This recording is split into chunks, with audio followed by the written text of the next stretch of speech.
stop ego lifting. Yeah, I wanted to start off with that just because, I mean, like, seriously, especially if you're new, like, you've only been going to the gym for a few months, and you're trying to keep up with, like, let's say trying to keep up with me, or, like, keep up with one of your homies, you know, like, they've been at it for a while, they got their technique down better than, let's say, someone that's fucking done it for a month. And two, we're obviously going to be a lot stronger. We've been going to the gym for a little while, so we built up some strength, we built up some endurance, whatnot. I mean, are you really willing to injure yourself over trying to keep up with one of your homies? I mean, how do you expect to be able to deadlift, for example, 225 right off the bat? I mean, seriously. I know some people might be able to, but,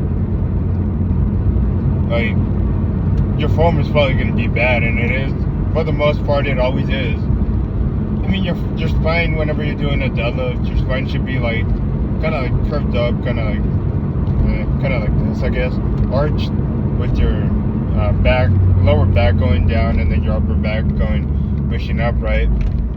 But then you see these guys that are doing ego lifting, and their fucking spine looks like it's about to fucking snap.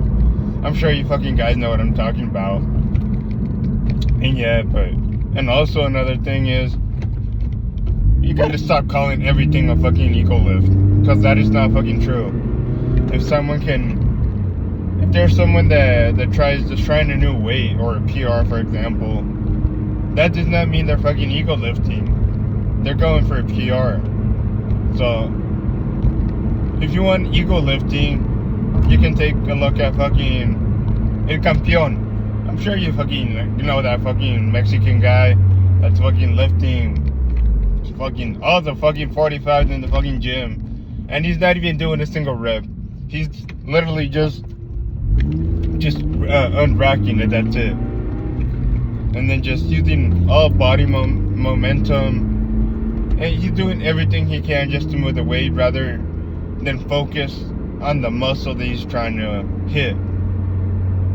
Although there was a time where he was actually trying to learn, well, he got a coach, and he was trying to actually learn the technique and the form and all that.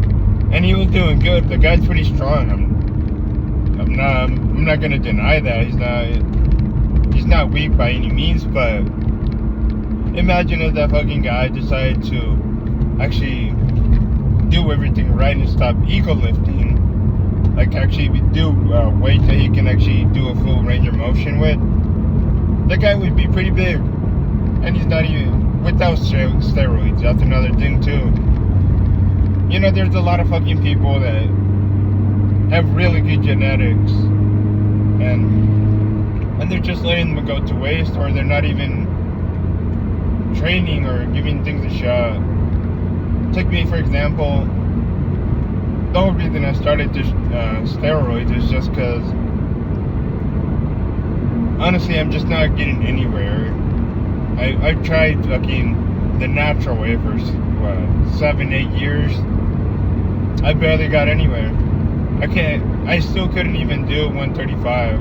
Well, I guess I could have done 135 for 4, I think, or 3, 4 or 3 per bench. Yeah, there was that. I was stuck on that forever. I never even made it past it. But yeah, that's just my reason for steroid.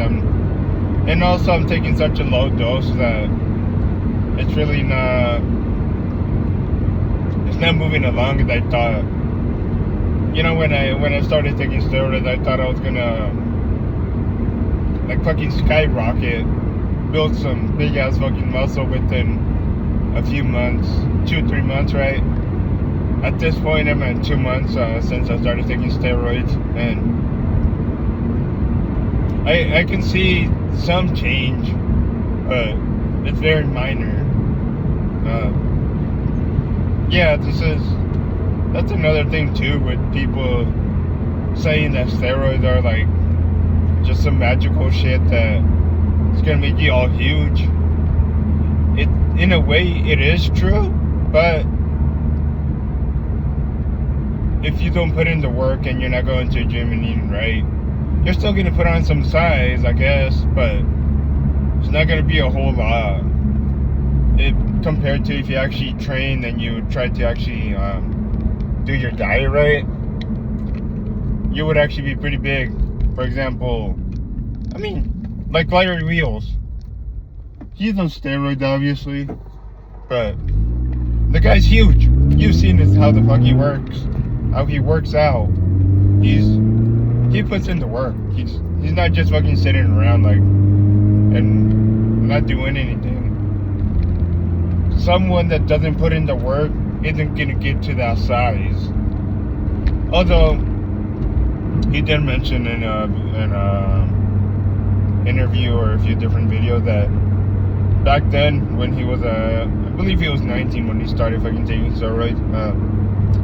But yeah, he said he was abusing the steroids at that time, so he got pretty huge pretty fast. But then he brought down the dosage and just a more manageable level.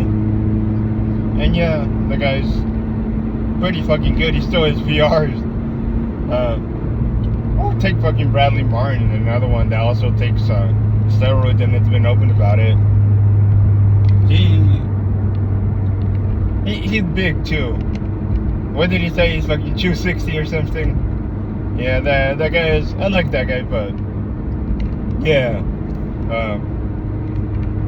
kind of got off track a little bit. But yeah, that was steroids aren't just something that you just take. You actually still got to put in the work. It's just, I guess in a way, it's making stuff a little bit easier in aspects of putting on the fucking muscle and whatnot. But yeah, you still need to put in the work. You're not just gonna get all fucking big and whatnot after a little bit. Yeah, and one last thing I wanted to talk about is injuries. I want to talk about injuries just because I actually did hurt myself last week. I pulled something in my neck, and then it still hurts actually, but it's actually getting better. But that's one of the things I wanted to do or talk about was if you do get injured in the gym and you can still move around, right? Say it's uncomfortable but manageable. Keep going to the gym but lower your weights. Take it easy for a week. You know, let that muscle recover. Because if you just keep working it out and you keep doing the workout that you got injured on, you're just gonna make it worse and worse, and eventually you wouldn't even be able to go to the gym anymore because of so much pain that you're in, because you ignored that pain and you just kept working out. So if you injure yourself, just take a week, take a lightweight week. Just go easy, nothing crazy. I mean, that's what I did, but I definitely wasn't going for no PRs. So no PRs this weekend. Maybe I would have had progress, maybe not, but like I said, I'm gonna take it easy, let my neck heal, and then I'll get back at it again. Yeah, that's really all I got for you guys. Yeah, there's hasn't really been much else. As far as like pinning, it's actually gotten better actually. I definitely don't get nervous anymore when I'm about to inject, so that's a good thing. I can actually keep the needle still now. However, I am still getting bumps and rashes and whatnot. Although the rash kind of seems to be going away a lot faster actually. maybe like 2-3 days, the rash is already gone. But as far as like the bump where the oil is, yeah, that's still there. That still takes about a week for it to leave. I mean, I still got a bump right here on my fucking on my arm from the when I injected on Monday, and today's Sunday, which it still hasn't gone away. That's why you want to have a different location where you're gonna inject, because you don't want to be injecting the same site that's still not fully recovered, you know. And also, if you keep injecting in the same site week by week without giving it any rest, you're eventually gonna create some hard tissue, and it's gonna hurt like a fucking bitch the next time you gotta pin that area, because it's so, the muscle is so fucking like tight. Yeah, you definitely want to have different spots. Like for me, it's all obviously I have my two shoulders and my two glutes, but eventually once I get a little bit bigger, probably in the next few months, eventually I'll probably start doing my chest and maybe my quad. Maybe. I mean, just because they're easier to inject, because they're in front of me and no one had to reach around. Because, you know, like right here, I can just get my chest right there, and I don't gotta go all the way around like this. So yeah, I'll try out the chest, and the glute, same thing, just put it down right there, right? But yeah, that's all I got for you guys. Like, subscribe, comment, leave suggestions, ask questions, what you got for me, and I'll see you guys in the next video. Peace.